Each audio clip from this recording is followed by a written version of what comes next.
We can go to Europe now, where Italy has become the epicenter of the coronavirus. Now, at the moment, more than 59,000 people have been infected and more than 5,470 people have died. Now, yesterday, German Chancellor Angela Merkel went into quarantine after her doctor, who recently met with her, tested positive for coronavirus. Let's go live now to Europe.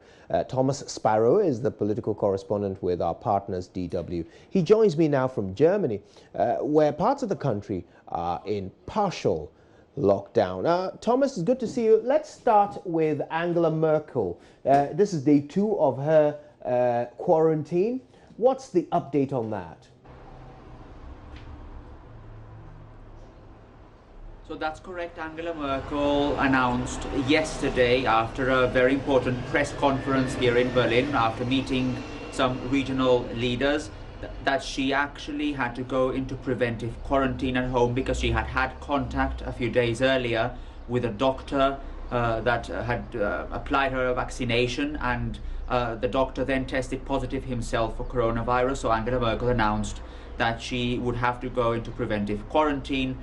She also said that she would have tests to see if she herself is positive. We're now awaiting the results of the first test, but she also stressed that she will continue carrying out her official duties from home. In other words, she's basically leading by example, telling Germans as well that if there is any way that they can stay home, that they should.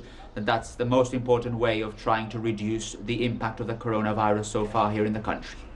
Now, the virus has ravaged some parts of Europe, particularly Italy. Give us an update on the progress there with their battle against the coronavirus.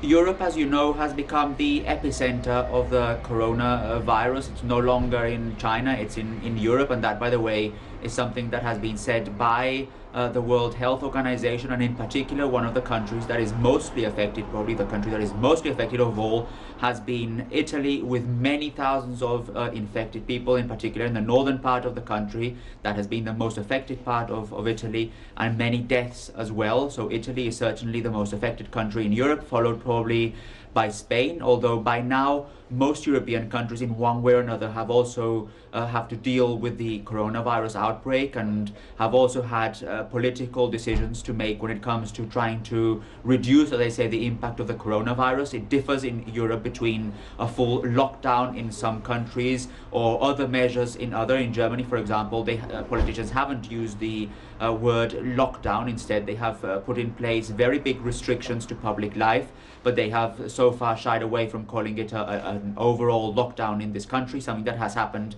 in other parts of Europe, definitely. So help us understand, in Italy, the mortality rate is something close to 10%, which is much higher than the global mortality rate of around about 4%. What do the experts say account for this?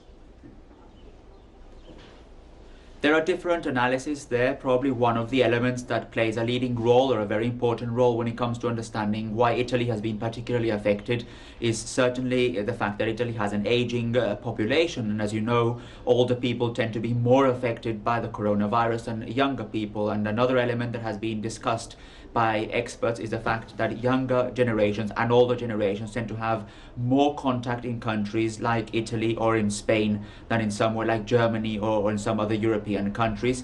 And a third element that has been discussed is the fact that Italy probably reacted a bit too late, in particular when it comes to implementing some of those measures, and that's why one of the key lessons, if you will, but there are more, and I'm sure we'll talk about that in a second, is that once you put in place certain measures, you have to make sure they're implemented accordingly and very strictly as well. Now, Thomas, how has this impacted the continent as a whole? I mean, you've described it as the new epicenter, but how has it affected daily lives and, of course, the administration of various governments across the continent?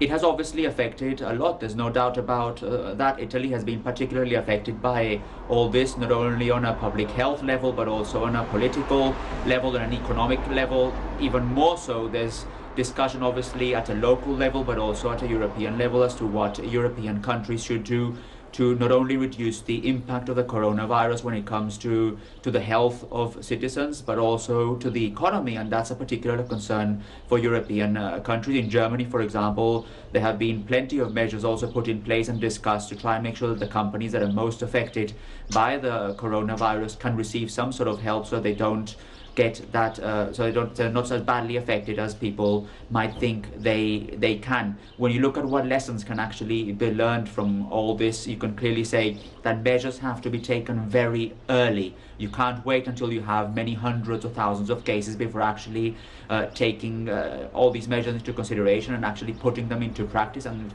the second element is that they have to be put into practice very strictly. You have to make sure that those measures that are put in place are actually implemented, and that people in the respective countries actually make also their part, participate, and understand that this is not only for politicians to resolve, it is also about people being conscious of what is at stake, of what risks are at stake, and what role they can play also in trying to minimize the impact.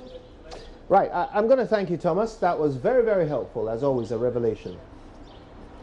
And that's our partner from DW.